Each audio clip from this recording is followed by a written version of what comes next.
Hey everyone, stop messing around with old school house building. I'm gonna show you how to build a house in just one day. There's this awesome company called Apis Core, and they're doing some really cool stuff with 3D printing.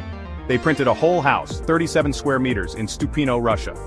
And guess what? It only took them 24 hours. How much did it cost? Only $10,134. Super cheap and super fast, am I right? But that's not all. This house is built to last a really long time, like 175 years. That's a really tough house for being made by a 3D printer. It's good for the planet, it's efficient, and it's built to last. Apis Core is trying to change how we build houses and help everyone have a place to live. Want to see more cool tech stuff like this? Go to technewsmart.com and subscribe to Tech News Mart. Don't miss out on the newest technology.